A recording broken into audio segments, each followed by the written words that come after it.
This is episode 255 of the Andrew Hines Real Estate Investing Podcast.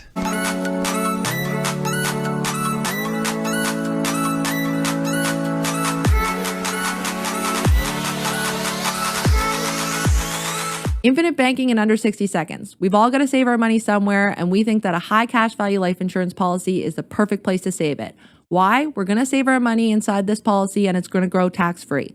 Down the road, we're going to get hit with an emergency or an opportunity, maybe a chance to buy a business, real estate property, an income producing asset. And instead of withdrawing from our savings account, we're going to leverage that asset. We're going to borrow the insurance company's money and we're going to invest in that opportunity.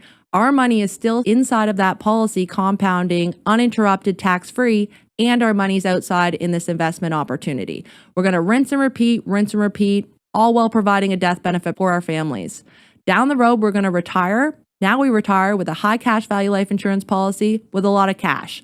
We're going to start taking those policy loans again, but this time we're never going to pay them back. When I say never, I mean we're going to pay them back with the death benefit when we die, and our families are going to get left with the rest completely tax-free. Welcome back to the show. Today I have Ray Blanchard on, and Ray drove all the way up from Windsor, Ontario. I've known him online for many years. This is the first time we met face to face, and Ray just seems like an interesting guy. He's got a lot going on, and his story was pretty inspiring. Like I've never done this before, but the entire episode was just him telling his story. We literally just went start to finish him telling his story, and I was very, very interested the whole time. So I just went with it. And I think you're going to get a ton out of this. Ray told a story about how he got into real estate, how he moved to Windsor for the opportunity, how he sort of grinded it out for a while and realized, hey, this is not a good use of my time. I need to go bigger. He talked about some mistakes that he made, getting into a really big partnership for development, and then going smaller scale thereafter to avoid bringing in partners.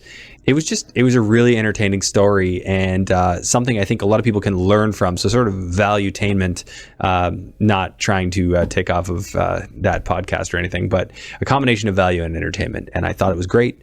And so that's what you're going to get today. As always, I want to remind you that the best way to help this podcast, if you're feeling grateful for the content and if you're finding it helpful, is to share it with somebody. And then the next best thing would be to leave a review and a rating. 5-star would be appreciated, just to help the algorithm pick it up a bit more.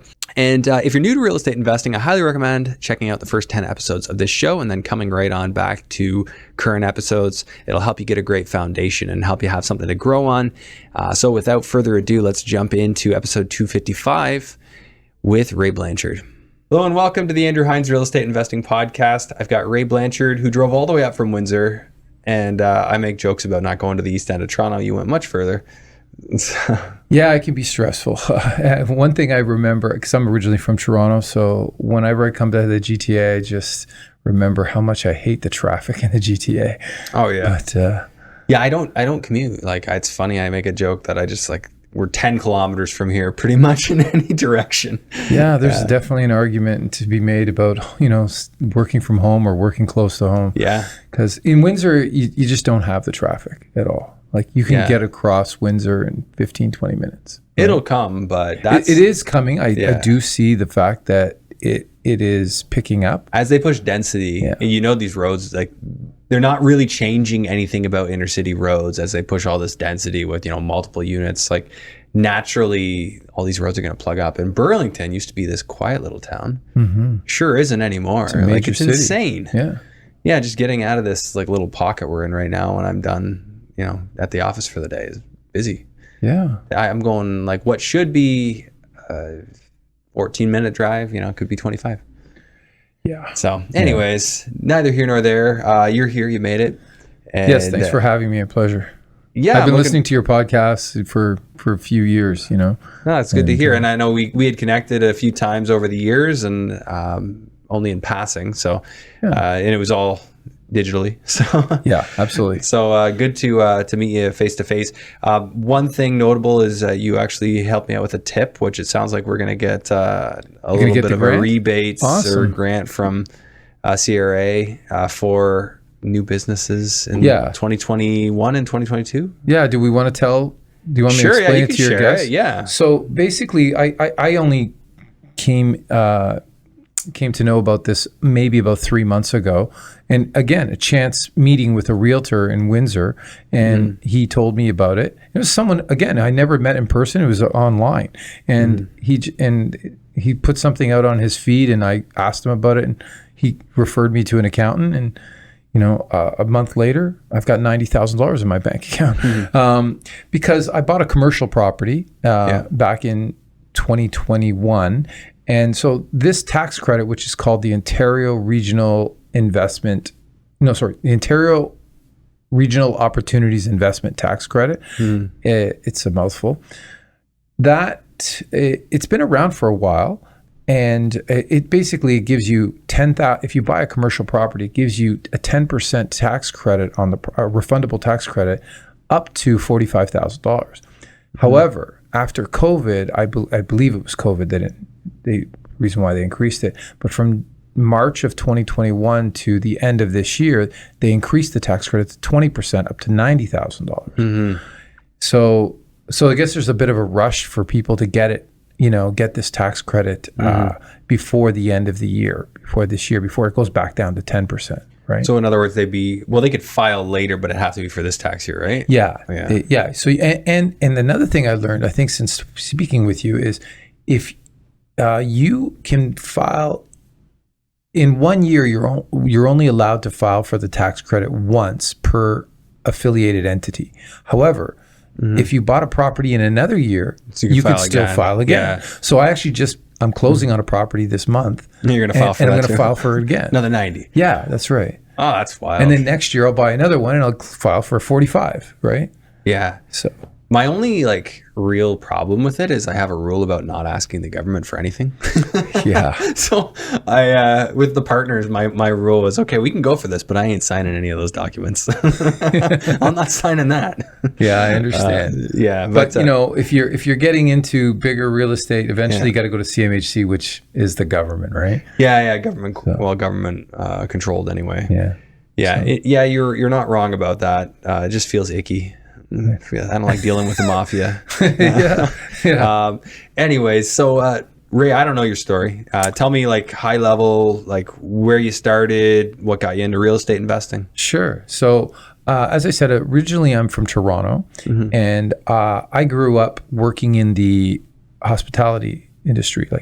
I started working in fast food restaurants. Then, when I was 12 years old, I started working in fast food restaurants. Then got into bars and then bars and licensed restaurants, and then eventually nightclubs and hotels. And my goal was always to open my own restaurant. So fast forward 2003, I have an opportunity to open a restaurant with what is now my ex-wife. And we decided, we're going to go for it. So we raised a whole bunch of money from our family, and we opened not one, but 2 restaurants. Whoa.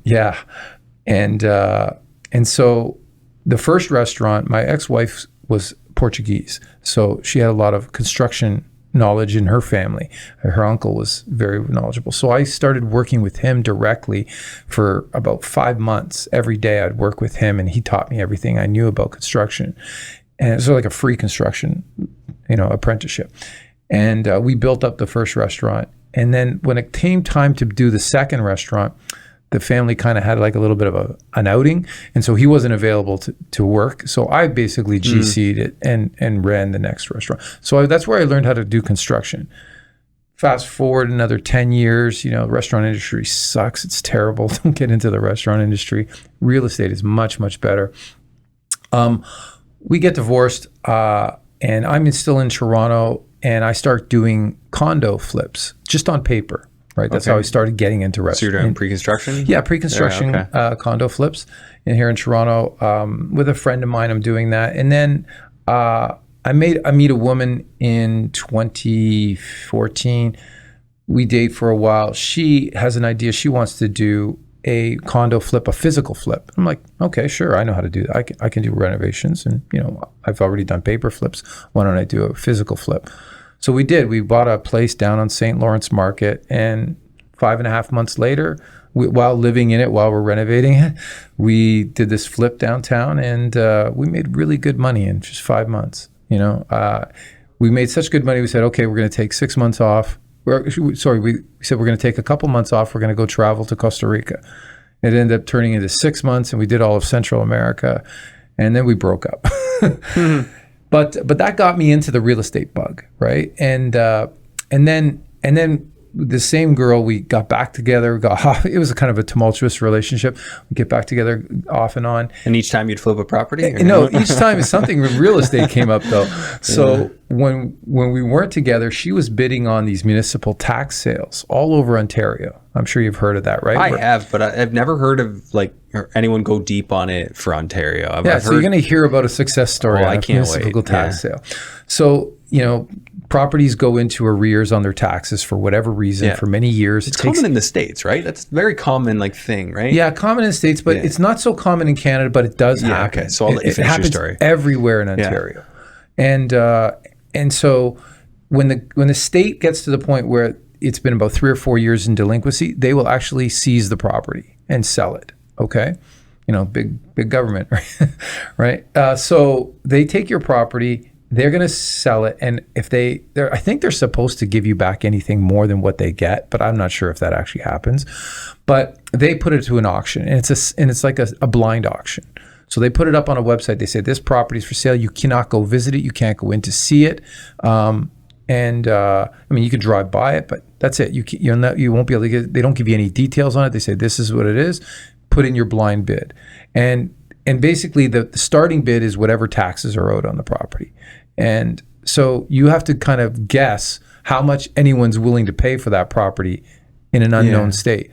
And so she was doing this all over Ontario and kept losing and losing and losing. Sometimes she'd lose by $1,000. Sometimes she'd lose by $50,000. What were people like bidding? Are they going like 50% of what you would go if you could tell what it was? Or is it more aggressive than that? I guess it depends on the market. It depends on the market. It depends on what everyone goes to Google Maps and looks at the property, right? And you kind of tell about, does it look solid? What does it look like on the outside? If it looks like a dumpy, like poorly built one versus a solid brick building, then you look at market values of houses, and you gotta make your own. Everyone makes their own determination, but sometimes you're way off, and sometimes you're really close. Mm-hmm. So she eventually got lucky on one of them, and she won one in Windsor. She ended up buying a 1.5-story house for $52,000, right? Which we thought was fantastic. It's an amazing price. So we drove down. And here's the thing: when you win a tax sale, you have to pay the whole amount that you bid. You have to pay it in cash, right, within 14 days. Like, you mean like a check, bank draft, all that? Yeah. Like you have to pay it to the city. Yeah. And you have to close within 14 days. You have to put a 20% down. You have to put a deposit down when you. I think it's a 10% deposit. I think you have to put down when you put your bid in. Mm-hmm. That's refundable, right? If you don't win. Yeah. And then you put this 10% deposit down, and then you have to put down the balance within 14 days. Okay. Right. So it's an interesting way of buying property, and there's a lot of people who just that's all they do is they bid on tax sales, and sometimes you can really hit the jackpot. Yeah. And we thought we did really well, and then of course we get the keys. We go in and we found out, oh no, Google Maps didn't show us that there was a hole in the roof for like the last 13 years, and all the rain and snow and animals and everything. It was really bad. So we had to gut the whole place. Yeah. But luckily she had the money to do some renovations, and I helped her start gutting it, and then of course we broke up again. So she's in Windsor, she's doing the rest of the flip. Yeah. And but the time that I was there doing the demolition, helping her do the demolition, we went around Windsor and we saw the value. Like, you can buy a side-by-side duplex for $60,000 a unit, right? Yeah. This is in 2016. Okay. Yeah. 2016. So not that long ago. Yeah. And we saw the rents that you could get relative to the price, like on a $60,000, 2-story semi-detached house. You could get a rent of like, $1,200 a month, $1,300. Yeah. And if you do the math on that, it's really good. Yeah, 2%. And at first, in Ontario, I was listening to podcasts. I'm not sure if were you doing a podcast? No, we were in back 19. Then? Yeah, so I was listening to, Matt McKeever and all those guys on YouTube, and they were talking about getting a 1% property. And we're like, wow, we can find 2 and 2.5% properties in Windsor. Yeah. Why don't we go there? So she stayed there. I went back to Toronto. Long story short, we ended up getting back together, and surprise, surprise, we're going to have a little boy, right? Oh, nice. And so that kept us together, since then. And we and at the same time, like I said, I got out of my previous marriage. I got out of the restaurant business. Did not have a huge amount of wealth, but I had some money. And then I thought, I'm going to be a genius. I'm going to make my fortune in trading online, doing day trading of derivatives, because I did at one. Well, a lot of people were doing that the last few years, right? Yeah. But I actually worked at a firm back before I opened the restaurants. I got out of the restaurant business and started working as a proprietary day trader at a day trading firm in Toronto. Okay. And I did really well for a year and a half. So I thought, I can do it on my own. I don't have to pay the firm, whatever it is, 50% commission, right? So I thought, okay, I'm going to do it on my own with my own money. But I never traded derivative. I started off stocks, then I went to futures, and it was a disaster. So long story short, I made money, really good money, had a great lifestyle for a year, and then it all came crashing down, and I lost pretty much everything. So what year was that where you lost it? This is in 2015. 2015. Okay. I took a huge financial hit. I had maybe like $20,000, $30,000 left. Then we did a flip. I made some of that money back. Thought, okay, I can make all my money back in derivatives. I'll correct what I made the mistake. No, went back, did it, lost all that, right? So now we get together. We have a baby on the way. I've got maybe $10,000 left to my name, and I'm in my late 40s now. And I'm like, wow, I got to really get back on track. And so we say, we're going to go, we did our research. We said, Windsor's the place. She already owned this property here. She turned it into a student rental. And we said, okay, let's go to Windsor and we'll start all over. I'll do flips. I'll do whatever I have to. And we're going to, make our future there. And so that's what we did. When we waited till the child, or my son was born, when he was 4 months old, we just packed up in my car and drove down there. And the only income we had was maybe $1,500 a month that she got from the student rental after paying all of her expenses. And so I started doing handyman work on Kijiji, just putting out ads. And in about a month or so, I made like $5,000 or $6,000 cash, just fixing people's fences and doing this and that. Yeah. And I fixed this guy's basement, put in an apartment for him. And then I went to quote on another basement project out in Bell River. And I met this gentleman. He had some money, but he didn't even know how to swing a hammer. But he wanted to get into flips because he thought, this is the way he's going to make a lot of money. And I said, so after talking for a couple of hours, we made a handshake deal. We're going to go into flips together. I'm going to be the project manager, and I'm going to do a lot of the construction, and he's going to be the money guy, and we're going to split it 50-50. So we did 4 flips together. In 18 months, we both made about $140,000, $150,000 total. Each. Yeah, that's what I'm saying. Total each between all the 4. So we both made some money. So that helped me get back a little bit on my feet. Plus, when I was in Windsor, when we got to Windsor, I'm hustling. And I was reading all about creative financing, because when you have no money, you have to get creative, right? So I was studying all kinds of different types of creative financing, from these experts in the States like Ron LeGrand and all these guys. Okay. And I was naive enough to think that, a lot of these strategies you could just do here in Canada. But, and I got a lot of rejections, because I was trying to buy people's houses with no money down, like without putting any money into the deal at all. And it was tough. It was tough. It can still be done, but it can be, but it was really tough. And, but anyways, I ended up buying, within 2-3 weeks of getting there, I ended up buying a house. It was not in the greatest neighborhood in Windsor, but it was a 2-bedroom, 1-bath house with the potential to put another 2-bedroom apartment in the basement. Not legal, but like a grandmother suite. And so I bought it off of a wholesaler in Windsor, and he helped me. He introduced me to a private lender who was going to give me 80% down. So I just come up with 20%. So I borrowed from a family member of mine who had a line of credit they weren't using. I said, let me just borrow it. I'll make sure I pay you everything, and I'll pay all the interest. And so they lent me the money for the down payment on that. So I basically bought it with no money of my own. And then I turned to the private lender, who was actually a pretty cool guy, and we were, he was very open to different type of transactions. So I said, listen, I don't have the money to make payments. Let's capitalize the payments. So instead of making just interest only, or making mortgage with capital, with interest and principal, we capitalized it. So every month my mortgage is going up by the interest amount. Yeah.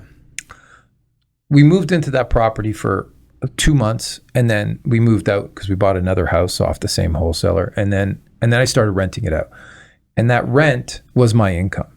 Like I didn't have to pay a mortgage payment. Yeah. You pay your insurance once, and that's it. And then that was my monthly income.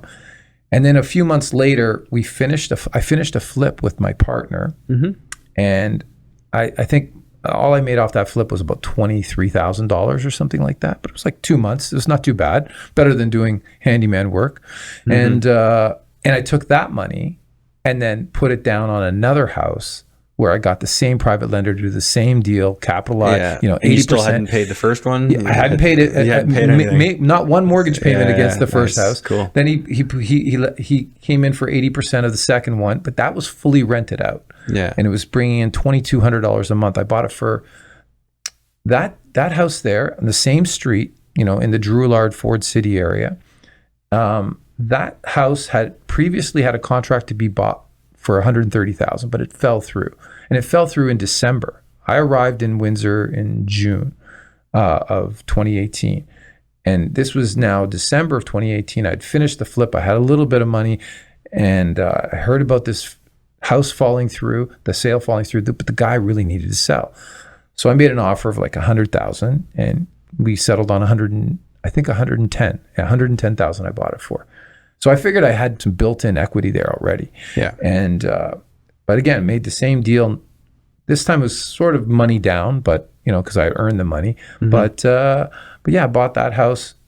And now I had, between the two houses renting out, I had gotten up to, I think, $3,400 a month in rent, or in income for myself, right? Because again, I'm not paying any mortgage payments. But in the meantime, while I'm doing the flips during the day with him, at night I'm going to my first property and I'm doing the work on that to put in a basement apartment. For the basement apartment, I finish that. I get that rented out for an additional $1,150 a month, which is not bad for a basement 2-bedroom apartment. And so now my income goes up to, I don't know, $4,700 a month. So now I've got some income. I'm doing flips, and that's how I get into Windsor. Time goes on. Towards the beginning of 2020, just before COVID, we sit down and we say, and he's happy with the arrangement, and I'm like, I'm grateful for the arrangement, but I'm killing myself. I'm not a 20-something-year-old guy. I'm in my late 40s now, and I'm killing myself, and I'm not getting rich. I'm making okay money, but I'm not getting rich. So I said, I got to move into bigger projects. Like, do you want to do bigger flips? And I told him, I said, I see all these boarded up buildings downtown, and I think there's opportunity to get these buildings cheap and to convert them to residential and make a lot of money. He didn't want to do it. He didn't see it. He's like, no, I want to stay with what we're doing. So we shook hands again and, decide. We never had a contract between us. We just shook hands and said, okay, you're going to, after this flip's done, we'll divide everything up and you keep doing what you're doing and I'll go on and do what I'm doing. And of course, I start thinking about bigger and better projects, and I start looking at all these commercial buildings. But I got in touch with a commercial broker there in Windsor, and he turned out to be a great guy. And I told him, I said, listen, actually how I found my properties is I actually just walked the streets in downtown Windsor. Like on a Sunday when, maybe I was finished doing work on a flip, I just went downstairs, I went downtown and I started walking the strip, walking up and down the best streets, looking at where's opportunity. And I discovered a bunch of different properties, but one of them was this 10-story office building. I kind of snuck in on a Sunday and I noticed that like 5 or 6 of the floors of the 10 were just vacant. There was nobody there, and they were They were torn apart. They, obviously they were not fit for offices. So I knew they had a huge vacancy rate. So I asked my broker, look into this building. And it's not on the market, but ask them if they're willing to sell. And so he approached them, and turns out, yeah, they were open to a sale. Mm-hmm. And so we went back and forth, and I ended up putting in a purchase agreement to buy it for $3.4 million. And this is a 10-story office building with commercial on the ground floor, and it came with another building that was attached to it, a 1.5-story commercial building. Okay. And I think at the time their NOI was $170,000 a year. So, the cap rate's pretty good, right? Yeah. What did your cap rate work out to? That would be, I think it worked out to about a 6 cap or something, or 6.5 cap or something like that. Gotcha. I think their NOI was 166 or something, and 3.4. I can't remember the math, but I think it was something like that. It was not too bad. But again, I wasn't even caring about the cap rate at a commercial, because my idea was to convert floors 2 through 10. And you had to no residential. experience in doing that. No, you had some conversations with the city? I went. I had a due diligence period, so I negotiated a due diligence period. Gotcha. Right? Okay. And it was about 45 days, and I was going to do all my research, and I did a lot of research. And I went to the city, I talked to them. I saw the zoning. I went to talk to the zoning department, talk to the planning department. Yeah, you can do it, no problem, right? They want site plan control. Yeah, of course. You have to go through site plan control. Funny story is, I'll get to that afterwards, but it actually didn't go through site plan control. So I make an offer to purchase this deal. I have to put down $20,000, which I had because I just got all my money out from the flips, and I sold one of my houses, right? Okay. So, sorry, what percentage you have to put down? Just $20,000 originally. Okay. Right, but when I firm, that's your deposit. Yeah, that's just the original deposit. Yeah. But if I go firm on the deal, I have to bring that up to $250,000 deposit. Okay. So another $220. Yeah. $230 actually. But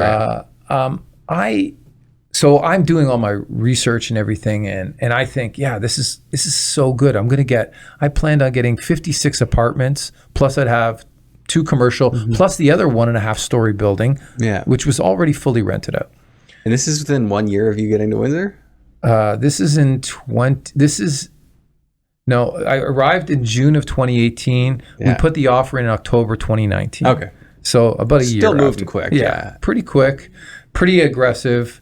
Again, it's more of naivety and just gung ho go. I'm getting old. I'm getting older. I gotta move. I gotta make some moves, right? So I put the offer in. I love the deal, but I don't have any way of closing, right? I have enough money. I can scrape together enough money to get the deposit, like to get up to the $250K, but I have no way of closing. I have to get partners, right? Or I have to get some kind of really great financing, but I don't think I'm going to get financing. I know I have to get a capital partner. So I start looking for partners while I'm doing my due diligence on this deal. And I can't find any, but I believe in this project so much. And part of it was I was very naive. I somehow I got the belief in me that if you go firm on the deal and you put the $250K down and the deal doesn't close, I'll get my deposit back.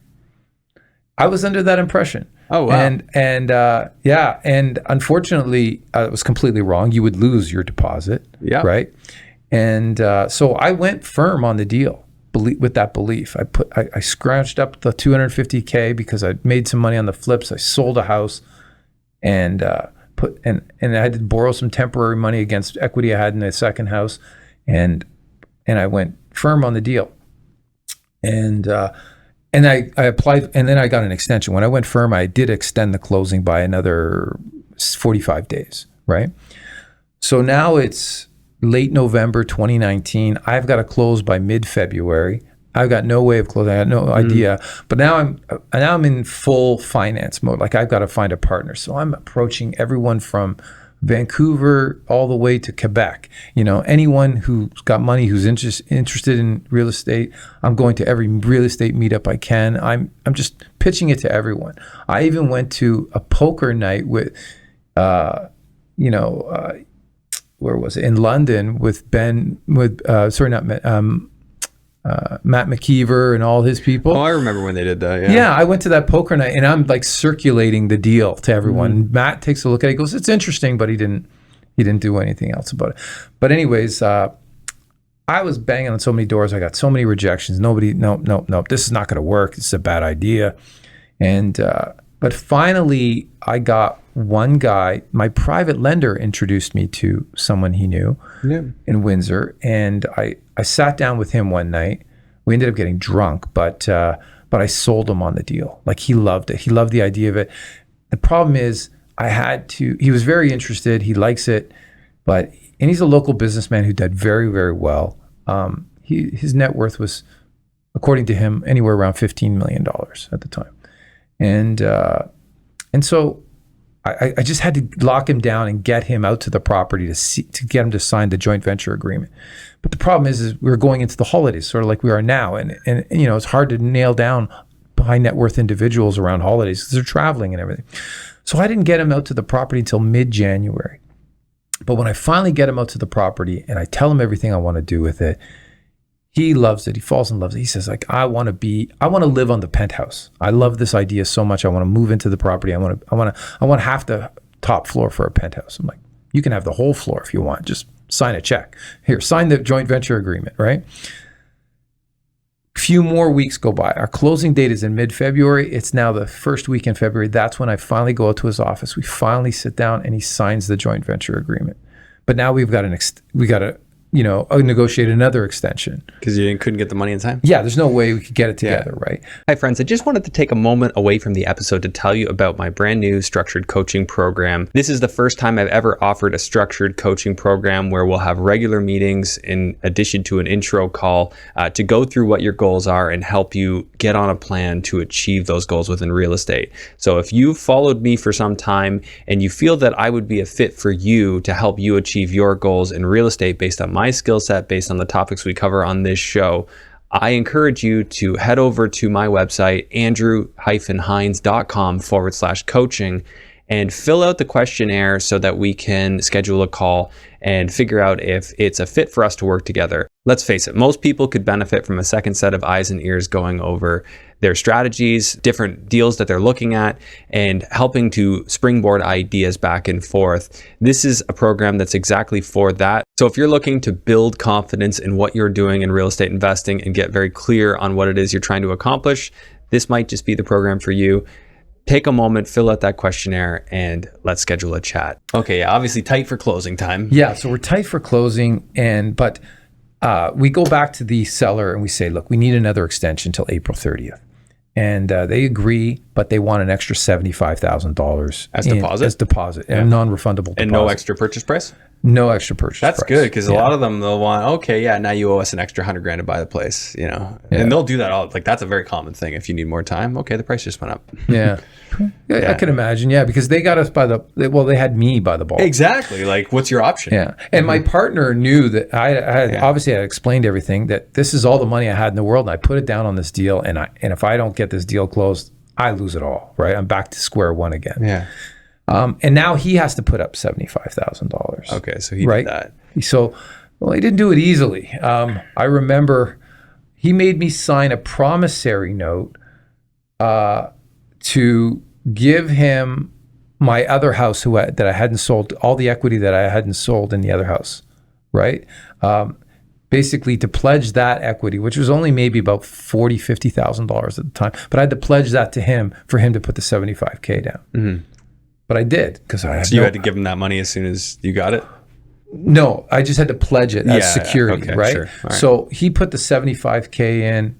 Now I know he's committed for sure, because before he didn't even have a dime, right? Mm-hmm. I mean, he could back out of the deal and I'd have to sue him. That's a tricky thing with the JV things, right? Like, they could just change their mind, and I've had a guy do that on me. He's like, oh, I changed my mind. I'm like, we're literally closing next week. Yeah, it's a legal contract. You couldn't enforce it, but who wants to go down that route? It's terrible, it's a long, painstaking, stressful process. And here I would be if, let's say we didn't close, and he violated the terms of the joint venture agreement.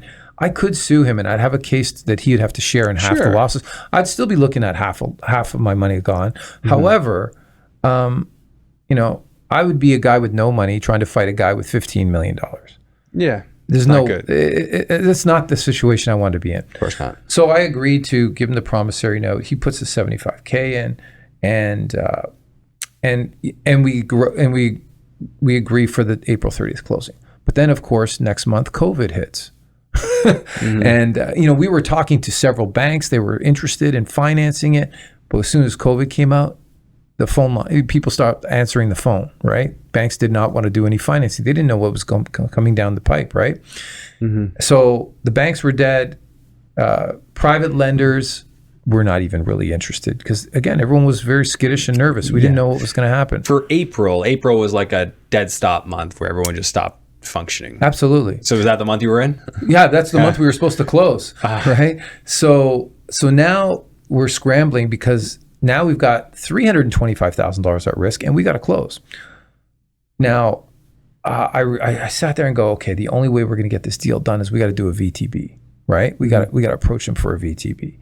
And I know that the seller really wanted this deal done because he's an older guy, retired, and wants to retire, wants to wind down his business, and he stands to make a lot of money. And he was only a 51% or 52% partner in the deal. There was a bunch of other partners that were tenants in the deal. And so I knew that he controlled the deal, but all the other partners would be like, yeah, let's sell it. We're going to make good money on it. So I knew that there was honest motivation to sell the property. And obviously they know, COVID, what's going on. They know things are going to be difficult. And the partner that I was partnered with was about the same age as the seller. And they kind of spoke the same way, the same language, like a lot of cursing, a lot of direct, very direct language, and not afraid to swear in a business environment. Yeah. So I said, you're the one that's going to go talk to him. You go talk to him. You guys speak the same language. You go talk to him, pitch him on this VTB. And we laid out what we wanted from him. We knew how much money my partner was able to get together in cash because he was frantically selling properties so that he could raise the money for the deal. But the problem is when COVID came out, the properties that he had already sold and the properties he had for sale, he wasn't sure the ones were for sale were going to sell, and now the ones that he sold were going to close. So we were kind of precarious, and he'd only raised like $1 million, and we're like, yeah, you need to bring a lot more than $1 million. You need to bring you need 3.25 debt service and all that. Oh, so he was just going to fund the whole thing, no mortgage.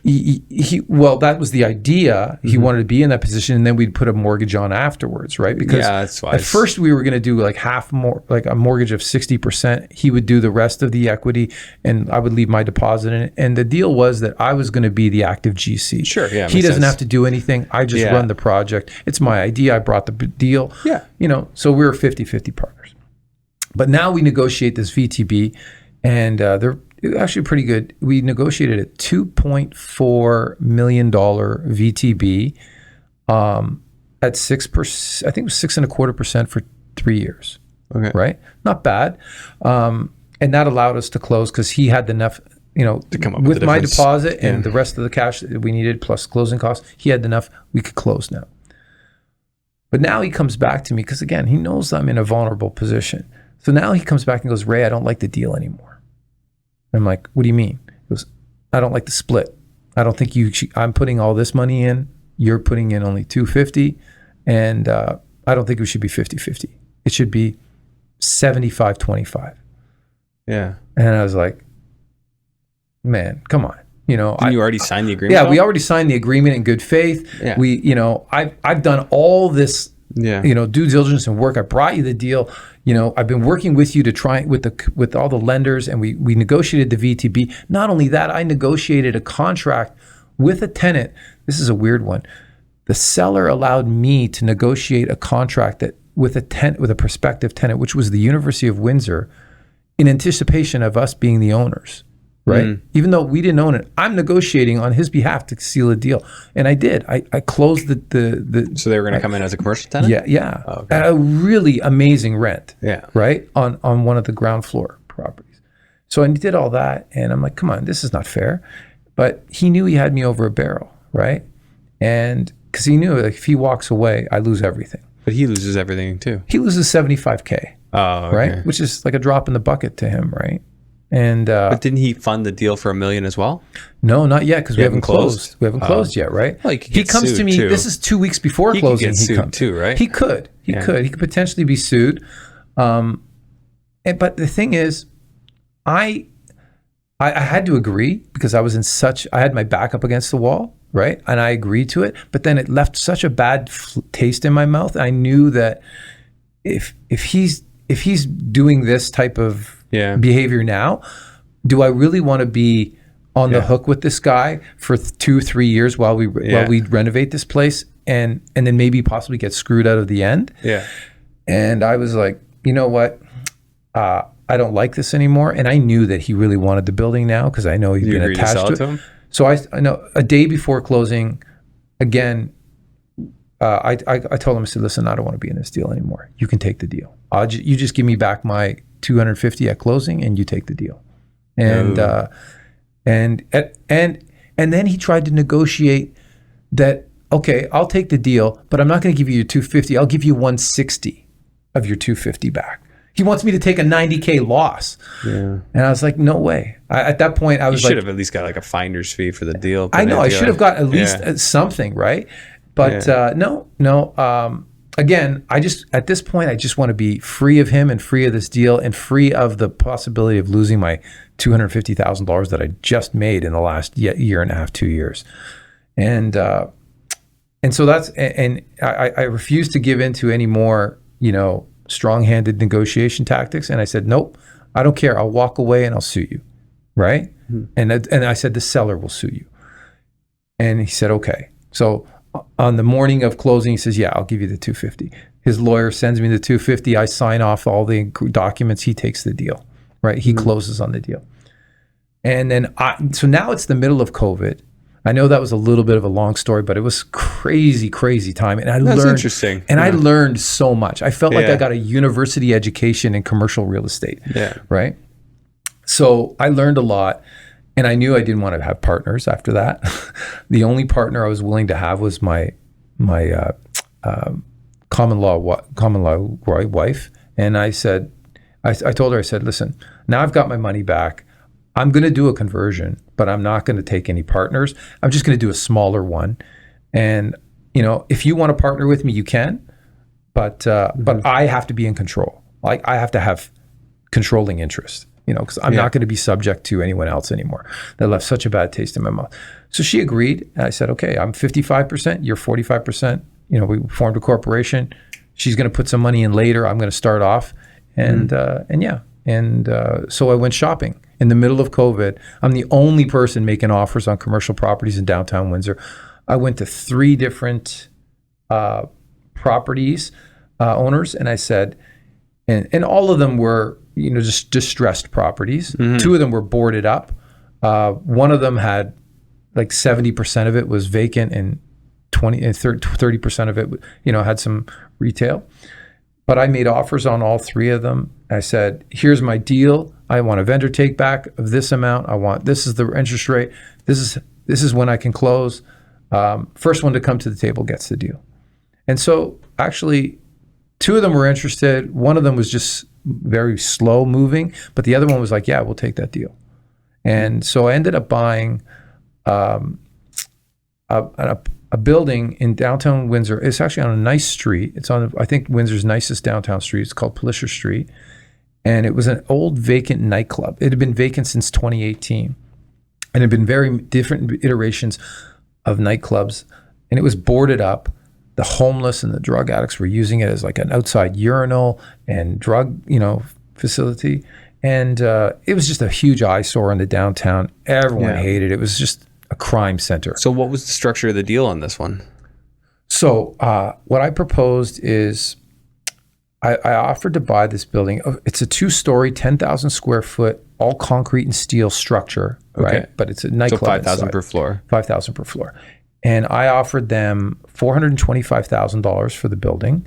I'm willing to put down $50,000 deposit. The rest of which they hold the $375 in a VTB at 4% for 2 years. Mm-hmm. They agreed. Nice. Yeah, it was not bad. Because remember, I had to about $250,000 that I So had. the rest is for like debt service and So the plans. 50,000, is there. That I'm only paying, and I'm doing interest only payments, right? Yeah. So it's only $1,500 a month in carrying costs. You know, in addition to like insurance and property taxes, which I would just get the insurance and then wouldn't pay the property tax until I needed to, right? Yeah, I like that methodology. Yeah, you know, pay it when I got it, and so I put most of the money towards renovations, and it really started. And I didn't wait for a building permit. I just started renovating. I designed all the apartments myself. I went to an architect. I said, "Here's my floor plan. Here's how I want the apartments designed. Are you willing to work with me?" And I met a cool guy. His name is Joe Pasa, and he was willing to work with me. And I said, "Here's what I want. You put it into plans." And he worked with me on a very low cost basis. Yeah. I mean, my architectural fees on that project were really low. Very cool. Now, did you need to go through a site plan control on that one? So that one I did. That one I had to go through because you're changing the usage of the building, right? Yeah. So they want you to do like the testing and make sure it's all... I had to do a phase 1 ESA, Yeah. which passed. I didn't have to do a phase 2. So yeah, that's good. That's And then I cheap. had to get a report of site condition, which... Like a building conditional analysis or No, report? it's a governmental certificate you have to get. Okay. Whenever you're changing from commercial to residential in Ontario, you're supposed to get a report of site condition. Okay.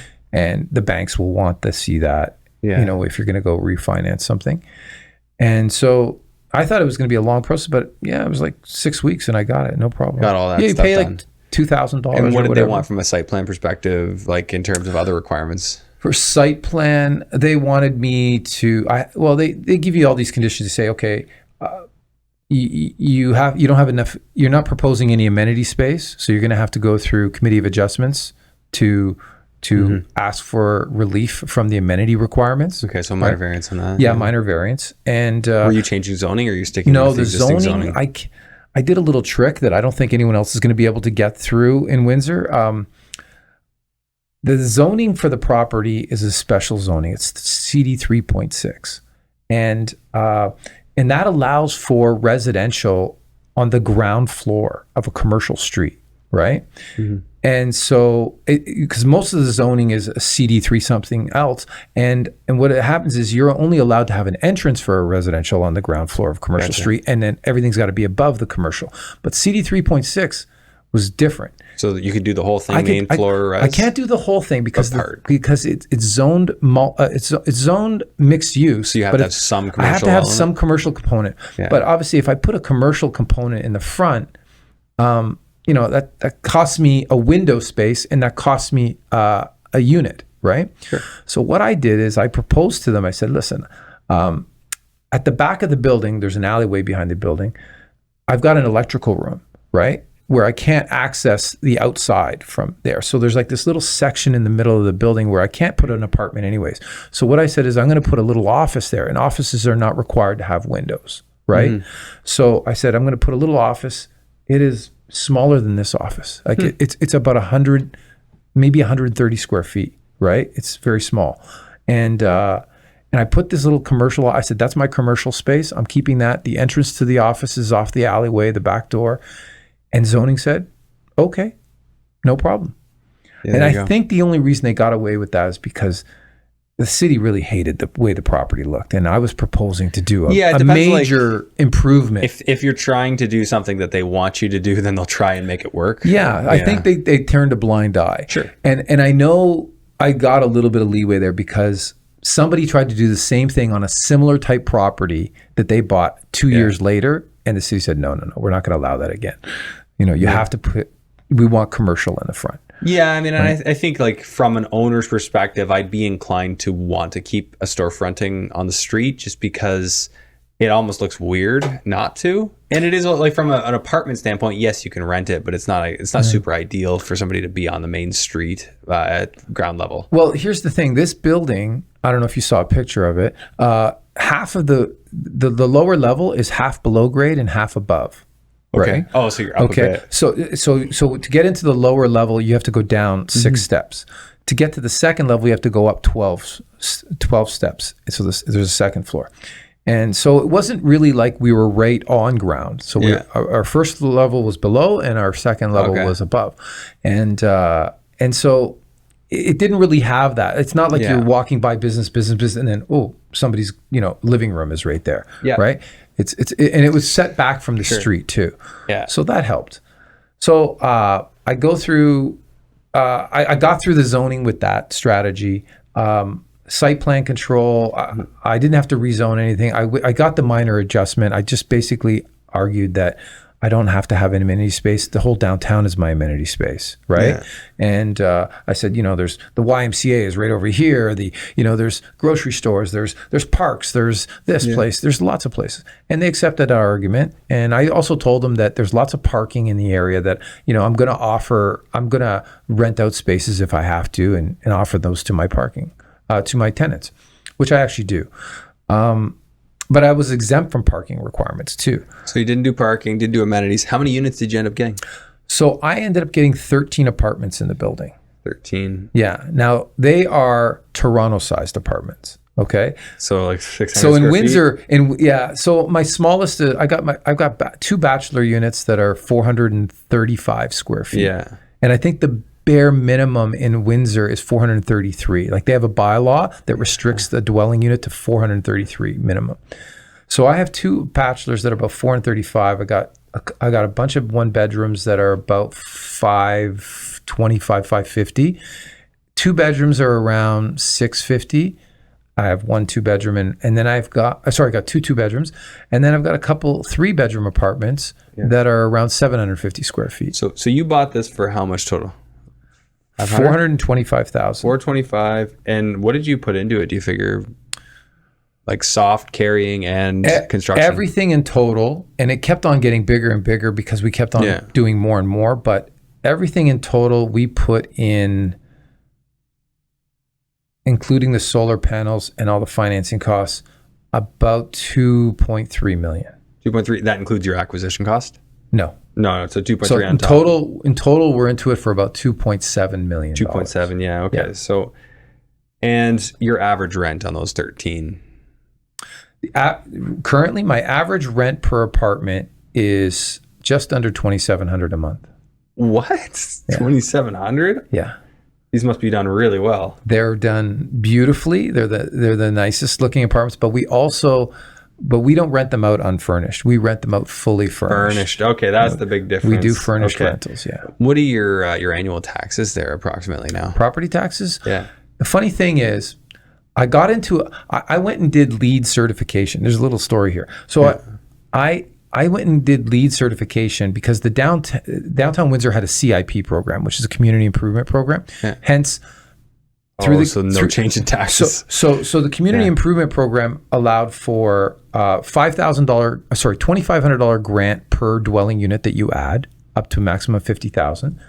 No development charges, no parking exempt from parking requirements, and they would freeze your property taxes for 5 years. Yeah. However, if you were designated as a I can't remember the words they use, but basically, if you were a major project in the downtown, like a strategically major project, they would freeze your property tax for 10 years. This project was not of that size, so I couldn't get that. Yeah. So, but the other way you could get it frozen for 10 years is if you got this LEED certification, which is an energy efficiency certification. Gotcha, okay. So I said, okay, I'm going to go do it because I figure I'm going to get my property taxes frozen for 10 years. So I went and did it. We were going to get the LEED.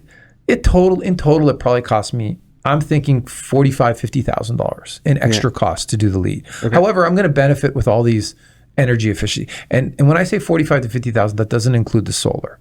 The solar is different. That's another $150,000, right? But the solar, you're going to get your money back in different ways. And so I did this LEED certification just so I could get the 10-year tax freeze. However, again, I didn't know that when I went from commercial to residential, that I didn't know that the city would change the mill rate on me. So they changed the mill rate to a residential, which in Windsor is much lower than the commercial. So my property taxes went down by $4,000 a year anyways. Yeah. So I'm not even eligible for the offset, because I thought my property taxes were going to go way up, right? And and I was going to save. I thought I was going to save like So it didn't end up saving you anything? It didn't end up saving me anything because my property taxes went down. So what are the property taxes now? So now they're about $13,500 a year. Yeah, and then your insurance is probably like what, $6-7 grand a year? 10,000 a year. Yeah. And maintenance, I'm just going to leave like 5% there. Utilities, that's probably a hefty bill. Utilities, everything is electric. So I cut the All gas heat off at the pumps and road. stuff. It's all heat pumps. So you just got like water super meter, efficient. rental, and then all the electric for all the units. There's no rental. There's a water meter, and then I own all the hot water tanks and everything, which are all electric. Yeah. And then it's just electricity and water. Yeah. Currently, right now, my bills per month are about $2,400, $2,200 to $2,400 a month. However, my solar panels that I just got installed about 3 months ago, they haven't been commissioned yet because NWIN takes forever to do this stuff. As soon as they get commissioned, which should happen the next week or two, and that kicks in, my electricity portion of the bill should go right down to just... Because there's going to be net metering? No, it's not. Net metering. Sorry, not microfit. Yeah, net metering. Yeah. So basically...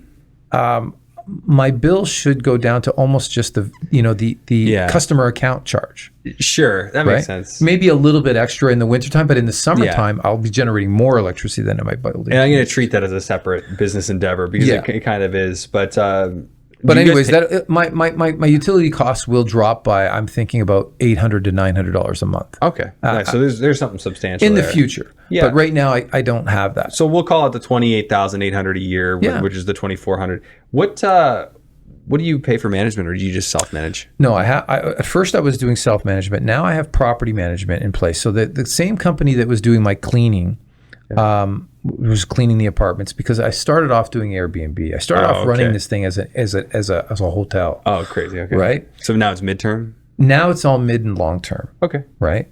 Actually more long term than midterm. Yeah. And that was another learning lesson. Like, I've made a lot of mistakes and a lot of bad assumptions through this whole process, but they've all been learning process. So I started off doing all these short-term rentals, despite Windsor bringing in its own short-term rental bylaw restrictions. I was doing really well with it, but then I found out the banks don't want to refinance you.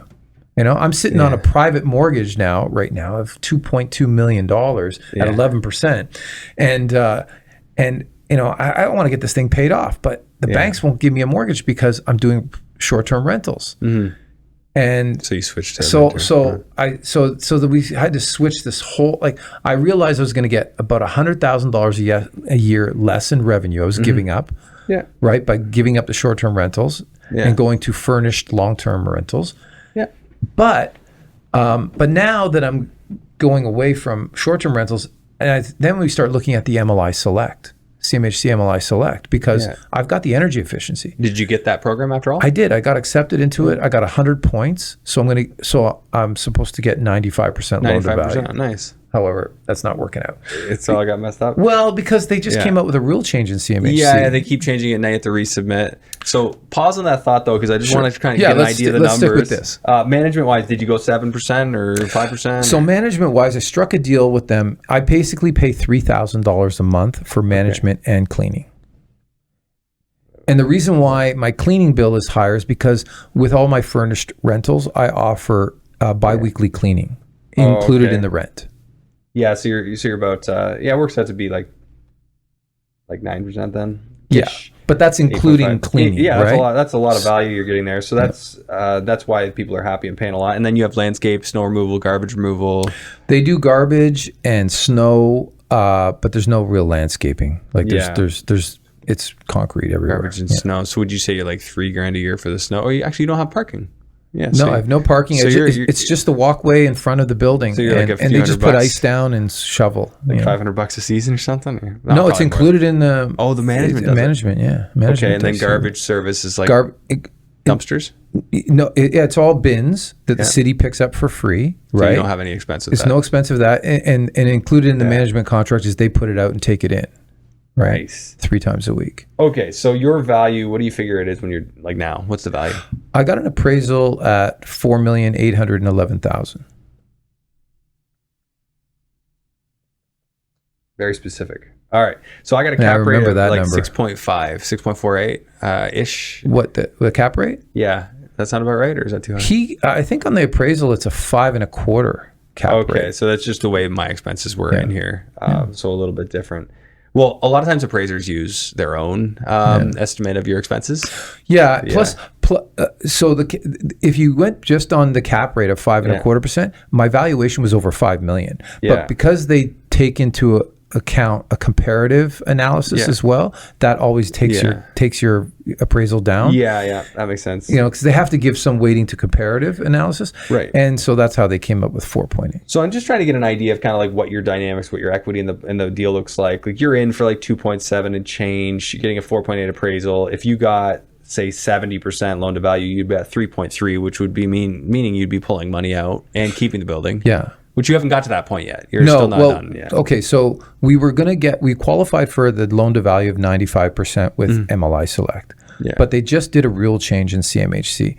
If your construction financing was with a non-approved CMHC lender, now they boot you out of it and they say you have a 2-year waiting period. Right. Yeah. The reason they're doing this is they don't want to be seen as financing renovictions. Oh, okay. Right. And a lot of repositioning of multifamily apartment buildings are done by companies or REITs where they use their own money or they use private money to buy it. They do their renovictions. Yeah. And then they go to CMHC for takeout financing. Yeah. And CMHC did not like this because it's politically very sourdough to be seen financing renovictions in this environment, in this housing crisis. Even if you ended up on this one with like a regular 25-year mortgage, it would still make sense. At 6%, you'd be like $4,400 cash flow a month. Yeah. Like it'd still be a great building to have in your portfolio. So believe it or not, we've gone through an hour, and I've never done a podcast like this where it was just basically I asked you to tell me about your story, and the whole podcast is your story. It was a pretty crazy story. Yeah, but it's a good story. Yeah, it was. You're a good storyteller, and we built in there a deal analysis, kind of looking at this deal, which is actually a fascinating deal. So at a high level, is there anything else you wanted to share as a 1-minute wrap up of kind of what we've gone through, some key learning you want people to take away from this? Sure. I think that the key thing that people should take away from whatever I have to share is, one, be very creative, be aggressive and be creative. All right. Don't be afraid to make mistakes because you can always fix them. You can always figure out solutions to your mistakes. Right. I mean, there are some might be more painful than others. Yeah, some of them might be a little bit more costly. Some of them might be more painful. But as long as you learn from them, you can't lose. And so just be aggressive. If you really want to make a huge change to your wealth in a relatively short period of time, you have to be very creative and very aggressive. We're doing very well now. This takeout finance, which we're close to getting, it's probably going to be in the $4 million range. That's what we're going to be pulling out. And I've already bought the next project. So that funds the next project well. Actually, I bought the next project 6 months after I bought this one. And I used some of the private. So you have them concurrently going. Do you have more going? I have another one going. I'm going to be doing a self-storage facility in downtown Windsor after this. Love it. And then I just bought another one to do a conversion. We're taking a small mini retirement next year. In the beginning of next year for the winter, we're going to go away for about 5 months to Asia and Europe, and my goal is to manage, because I've hung up my GC hat. I do not want to be swinging hammers anymore. I'm in a position where I don't have to do that anymore, and I'm going to manage this next renovation remotely, through Zoom calls and stuff like this, and give my contractor, who I trust, a credit card, and I'm going to manage this next little conversion and hopefully make $1 million while I'm gone. That'd be cool. And then come back from a trip around the world, and we're $1 million richer. That sounds great, man. That's the goal. We could go on for hours, and I'd like to. We'll have to do a follow-up conversation at some point. Sure. But tell people where they can find you and follow you. So basically, just check me out. Go to the Bitcoin buildings, plural, because we're going to do more than one building. So go to the bitcoinbuildings.com. You can see everything about this project here, and and then any contact information you find on the website is going to come right to me. Awesome. And you can reach me through there. What I'm really interested in just 30 seconds longer, Sure. is what I'd love to reach out to anyone who potentially might be listening. My goal in the future, I have like a 5 to 10 year goal of building 2 high rises in Windsor, and taking our wealth to the $150 to $200 million range. That's the ambitious goal that I have now. So I really want to, if anyone out there listening is currently doing high rises and would love to sit down and talk about Windsor, I can definitely offer you a lot of value on information on Windsor and what's going on there, and I could tell you how it's the best place to invest in the next 10 years in Canada, hands down. Also, I can give you a lot of creative ideas of things that I've incorporated into the building we didn't even touch on. Energy efficiency, Bitcoin mining integrated into the building, all kinds of stuff. So if you want to reach out, I'd be happy to sit down with anyone, we can share information. I already have a couple people from Toronto. There's a lot of GTA developers now looking at Windsor. I think within 5 to 7 years, we'll have 12 cranes in the sky at least. Building high rise. Super cool. And hopefully 2 of them will be mine. All right. Yeah. Well, Ray, this was awesome, man. Thank you. Thank you for your time. Conversation. And we'll definitely have to have round 2 to continue the discussion. I appreciate it. Thank you very much. Thank you. Here's how infinite banking works in under 60 seconds. You have to save your money somewhere. Well, we think the best place to save it is inside a cash value life insurance policy. You save some money in there, it grows tax-free for the rest of your life. Then an opportunity or emergency comes along. Let's say a few years down the road, you can buy a business, buy a property, buy an income-producing asset. You leverage the infinite banking policy, borrow against your asset, take advantage of the opportunity. But your money still stays in the infinite banking policy. You're not borrowing your money, you're borrowing the insurance company's money. So your money's in the policy, it's in the opportunity, and it's providing a death benefit. Rinse and repeat, rinse and repeat. You get to retirement, and you have this massive cash value life insurance, leverage that tax-free, and you don't repay those loans. You sit on the beach and you spend that money tax-free every month. Doesn't show up on a tax return, and you leave your family a huge tax-free death benefit.